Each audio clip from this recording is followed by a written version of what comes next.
Assalamualaikum dan salam sejahtera. Perdana Menteri Tan Sri Muhyiddin Yassin akan membuat satu pengumuman penting malam ini berhubung langkah-langkah yang bakal diambil berhubung penularan COVID-19. Satu mesyuarat khas bersama semua kementerian dan agensi serta agensi pengurusan bencana negara NADMA diadakan lewat petang tadi sebelum pengumuman itu dibuat.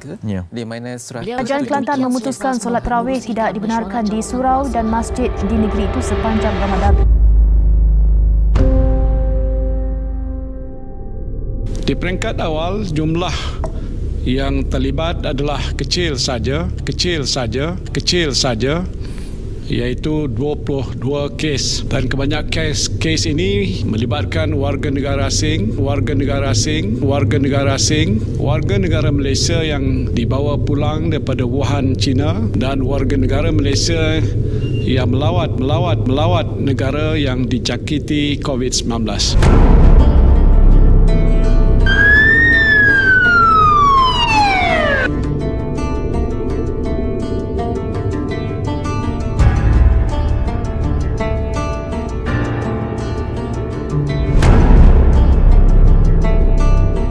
Situasi semasa wabak ini memerlukan tindakan drastik diambil bagi memulihkan keadaan secepat mungkin untuk melaksanakan Perintah Kawalan Pergerakan mulai 18 Mac 2020 di seluruh negara.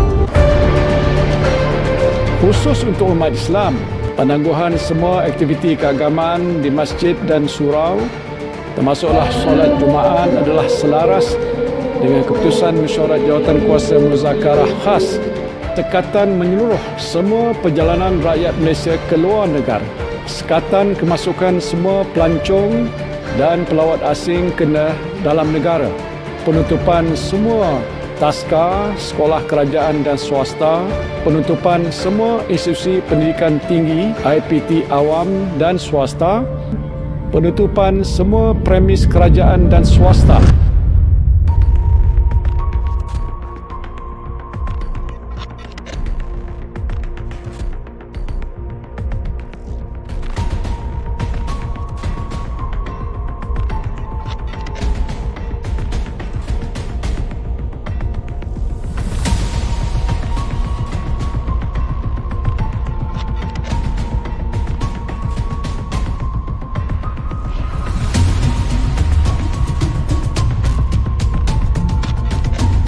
Daraballahu masalan qaryatan kanat aminatan mutmainnatan ya'tiha ragadan min kulli makan fakafarat bi an'amillah fa'adhaqaha Allahu libasal ju'i wal khawf bima kanu yasna'un. Allah beri satu perumpamaan. Ada sebuah negeri, ya Allah jadikan negerinya aman. Negeri ini sentosa, tenang, damai penduduk negerinya. Ya'tiha rizquha ragadan, rezeki datang melimpah ruah. Min kulli makan, daripada semua tempat ada rezeki. Sini ada bengkel, sini ada supermarket, sini ada kilang, sini.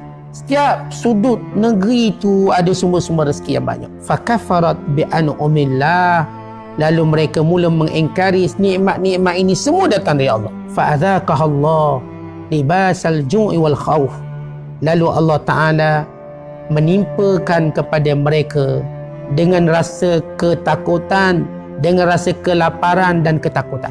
Bima kanu yasna'un, ini kerana perbuatan mereka. Kaya mana pun negara, mula kita rasa bimbang, takut lapar. Sebab itu hari ini kita ke kedai beli banyak-banyak makanan. Dan kita bukan sekadar bimbangkan kelaparan, kita bimbang kita akan binasa.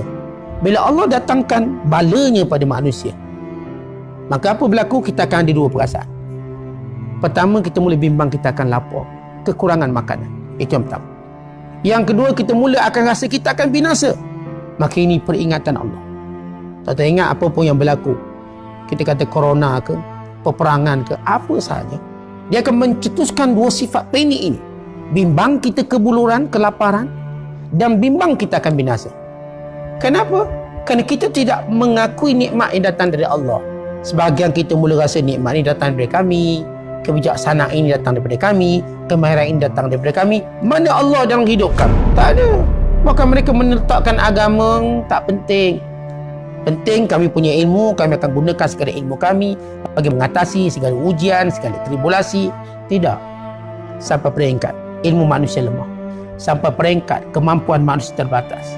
Sampai peringkat manusia nak tahu ini datang daripada ujian Allah, bala Allah, peringatan Allah, kita akan surrender semua. Hari ini kita akan surrender, kita tak mampu buat apa. Kita hanya pasrah. Kita cuma mengambil sikap duduk di rumah dan tunggu. Apa pun yang berlaku dalam hidup ini, ujian Allah sama ada dia bertukar menjadi bala Allah atau menjadi rahmat. Terpulang bagaimana kita menyambutnya. Sebab itu disebut dalam hadis, idza ahabballahu qauman ibtalahu.